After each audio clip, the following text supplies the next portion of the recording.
Ein kurzer Disclaimer, bevor du dir mein Video anschaust. Jede Übung, die ich dir zeige oder du im Internet siehst, solltest du nicht, nur weil ich sie als gut empfinde, direkt nachmachen. Wenn du Schmerzen hast, frage erst deinen Physio oder Arzt, ob die Übung tatsächlich was für dich ist, oder schreib eine Nachricht und probier die Übung erstmal leicht aus und schau, ob sie dir wirklich gut tut. Wenn du dabei irgendwelche Schmerzen entwickelst, frag nach, dann kriegen wir das gut hin. Willkommen zurück. Heute zeige ich dir eine kleine Übung, die habe ich bei Katie Bowman gesehen in ihrem Buch Alignment Matters, kann ich auf jeden Fall sehr empfehlen. Katie Bowman hier verlinkt, auf jeden Fall anschauen. Eine sehr schöne kleine Übung, die du im Alltag machen kannst.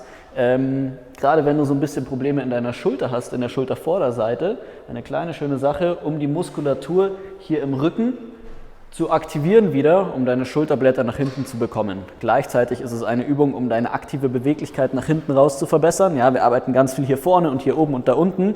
Da hinten machen wir recht wenig. Da ist die Übung super. Und zwar folgendes. Du kannst das Ganze mit vielen Gegenständen machen, ob das jetzt ein Stab ist oder eine Black Roll oder ein Buch oder was auch immer, ist ganz egal. Du musst halt für dich schauen, wie lang dieser Gegenstand ist. Ja, das ist umso kürzer der Gegenstand, umso schwieriger die Übung. Das heißt, fang gerne mal mit einem längeren Stab an oder was du auch immer hast. Und zwar folgendes.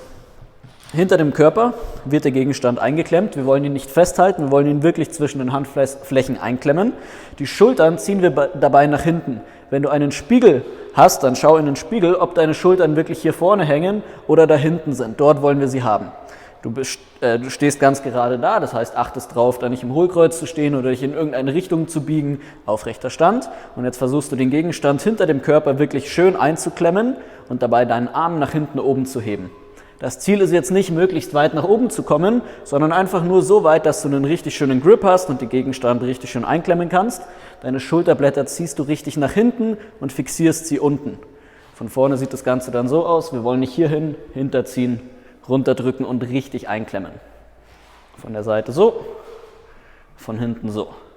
Das Ganze solltest du dann wahrscheinlich hier unten im Arm merken, das ist der Trizeps, der da ordentlich angespannt wird, wahrscheinlich im Rücken und vielleicht zwischen den Schulterblättern.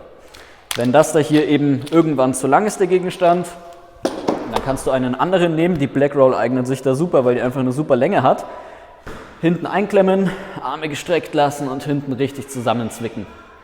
Wichtig, der Gegenstand darf nicht zu schwer sein, ansonsten wäre das ein Faktor, der die Übung unnötig schwer macht. Es geht wirklich darum, einen ganz leichten Gegenstand zu halten und den einfach hinter dem Körper schön zusammenzupressen. Ein Yoga-Block wäre was anderes, der ist jetzt so kurz, dass ich das nicht schaffe mit gestreckten Armen. Ich muss da jetzt so ein bisschen drinnen hängen und ein bisschen cheaten. Von dem her wäre die Black Roll was für mich. Einfach für dich einen Gegenstand finden, der schwierig ist, den du aber trotzdem hinten schön zusammenhalten kannst. Wie oft das Ganze? Wenn du das in dein Training einbauen willst, dann würde ich sagen 3 Durchgänge, ungefähr 10 bis 15 Sekunden halten. Das ist aber etwas, das würde ich dir nicht empfehlen. Ich würde dir lieber empfehlen, im Alltag diesen Gegenstand einfach dabei zu haben. Wenn du im Büro bist und das ist ein Buch oder eine Black Roll, die du dabei hast, wunderbar. Wenn du irgendwo anders bist in der Uni und du kannst das mit einem Holzstock machen oder was weiß ich, dann was du eben gerade zur Hand hast, ganz egal. Mehrmals am Tag rangehen und für 10 Sekunden hinten halten. Gerade wenn du das Problem hast, die Schultern fallen nach vorne, du hast Verspannungen hinten im Rücken, dann ist das vielleicht eine Übung, um dich langfristig wieder aufzurichten. Alright? Probier es aus, berichte mir, wie es funktioniert und bis zum nächsten Mal.